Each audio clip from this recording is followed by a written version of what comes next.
After the end of World War II, the world was split into two, East and West. This marked the beginning of the era called the Cold War.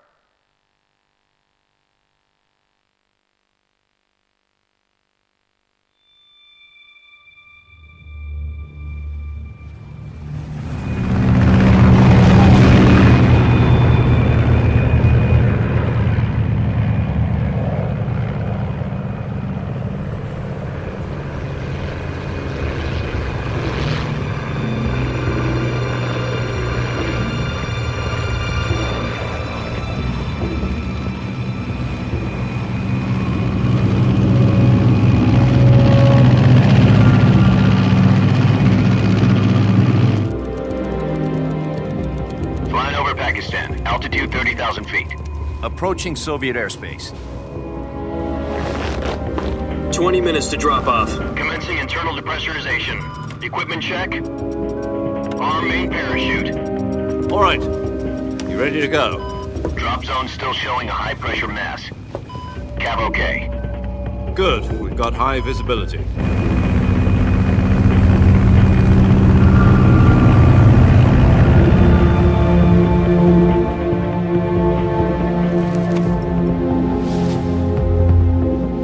Put out that cigar.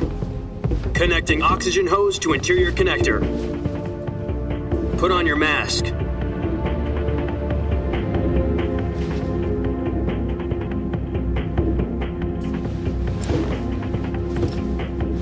Does this panty waste know what he's doing? Approaching release point. 10 minutes to drop off. Hey, are you deaf? He said put out the cigar and put on your mask.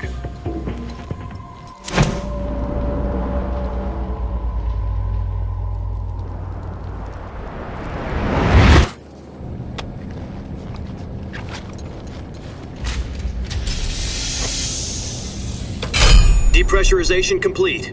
Checking oxygen supply. 6 minutes to drop off. Opening rear hatch.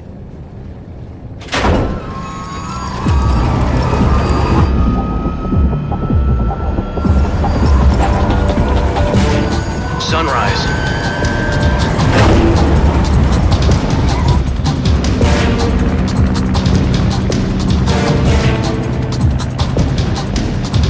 External temperature minus 46 degrees Celsius. 2 minutes to drop off. Stand up.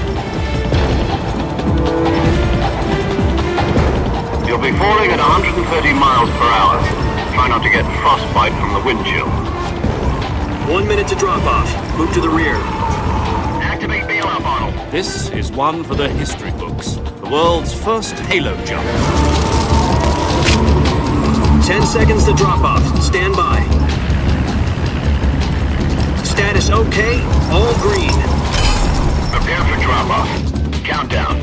5, 4, 3, 2, 1. Spread your wings And fly. God be with you.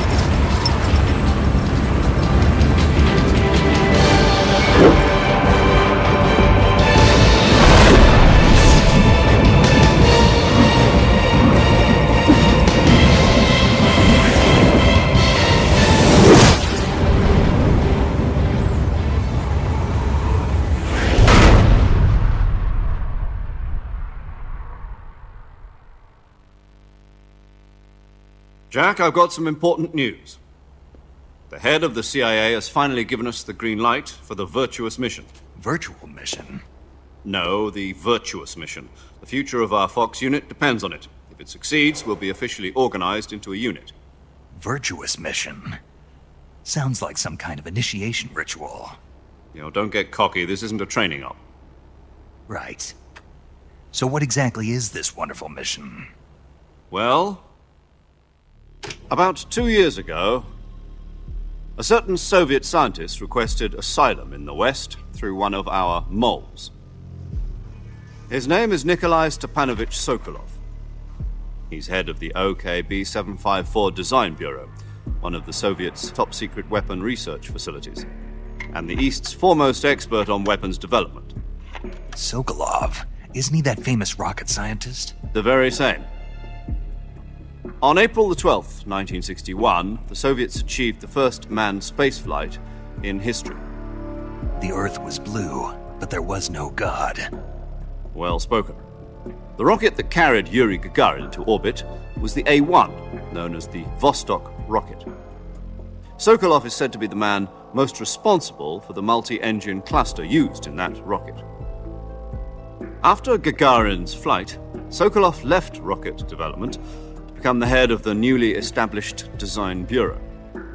From a lowly technician to head of a design bureau, that's quite a success story, so why do you want to defect? It seems he'd become afraid of his own creations. Afraid? Call it a crisis of conscience. And for that, he left his country and his family behind and went over the fence? Not exactly. One of his conditions was that his family was also to be taken safely to the west. We used a mole to get the family out first and succeeded in sneaking Sokolov over the Berlin Wall shortly afterwards. I was the one who conducted the operation. The security on the eastern side was still full of holes back then. Then what? We got Sokolov over in one piece, but the whole ordeal had left him exhausted, and we checked him into a hospital in West Berlin. It took him 2 weeks and more than 600 miles to get from the research facility in the Soviet Union to Berlin. He was in no condition to say anything coherent. And it was only a week later that we had something much bigger on our hands. The Cuban Missile Crisis.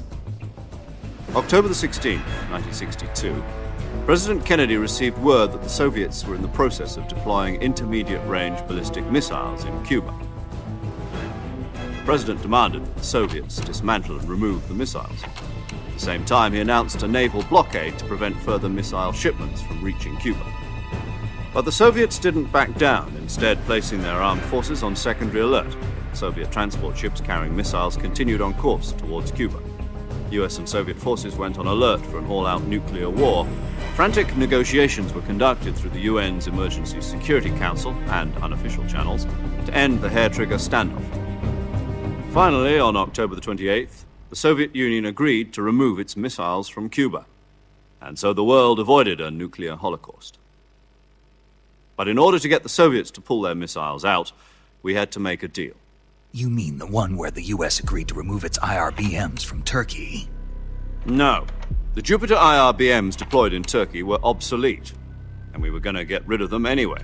They had no strategic value whatsoever to either the US or the Russians. The Turkey deal was a ruse, a cover story that was fed to the other intelligence agencies around the world. So what did the Russians really want? Sokolov. They wanted us to return Sokolov. You mean the Soviets pulled out of Cuba just to get their hands on Sokolov? That's right. What the hell was he working on? At the time, we had no idea. We were running out of time. It was either give up Sokolov or risk full-scale nuclear war. In the end, we had no choice. President Kennedy gave in to Khrushchev's demand. The next day, I got Sokolov out of the hospital, handing him over to agents on the eastern side. Sokolov kept on screaming, "Save me," until he disappeared from my sight. Then a month ago, we received some new information from one of our moles. About Sokolov? Yes. He was taken back to the research facility and forced to continue working on the weapon in question under KGB supervision. What's more, it's on the verge of completion. So what kind of weapon is it? Something to do with space rockets? No, missiles. Same technology. I guess you're right. We don't know the details, but it appears to be a new kind of nuclear device. For half a year now, the Soviets have been conducting frequent nuclear tests at Semipalatinsk. Something to do with the weapon, I assume. We're talking about a secret weapon so big that Khrushchev was ready to pull out of Cuba to get it back. Is Sokolov still in the facility?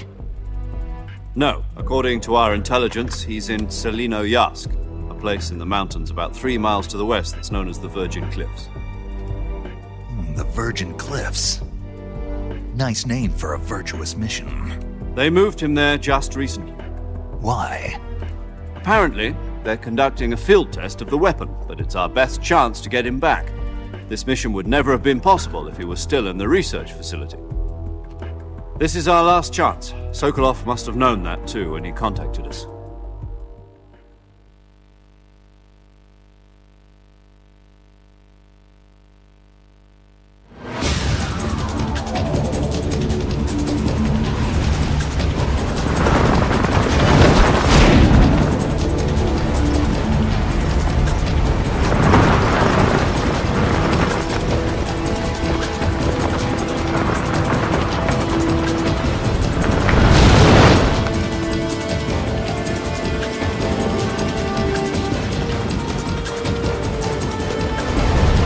Listen up, Jack. Your mission is to infiltrate Selino Yask in the Soviet mountains, ensure the safety of Sokolov, and bring him back to the West.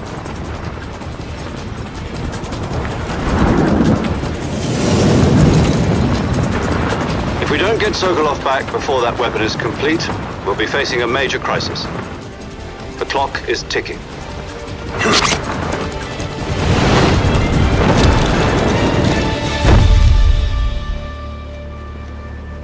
Once we've confirmed the rescue of Sokolov, stand by at the recovery point. A recovery balloon will be dropped at that point. Helium will be pumped into the balloon to inflate it. The process takes about 20 minutes. Once it's complete, the gunship's arm will latch onto the balloon and pull it up. The Fulton surface-to-air recovery system. I'm familiar with the theory. Take it easy. It's been combat-proven. Do you think Sokolov is up to it? The shock will be less than during a parachute jump, and the arm can handle up to 500 pounds. So you're planning on going over the border in a single combat Talon? She's equipped with two 6-barrel 20mm Vulcan cannons, as well as two 40mm machine guns. Sounds like she could hold her own against a battalion of tanks. Even with the fuel in the reserve tank, we're facing a 4-hour time limit. If all goes well, it shouldn't take more than a few hours. Home in time for dinner. But if anything goes wrong, you'll be eating dinner, breakfast, and all the rest of your meals in the jungle.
Do you copy?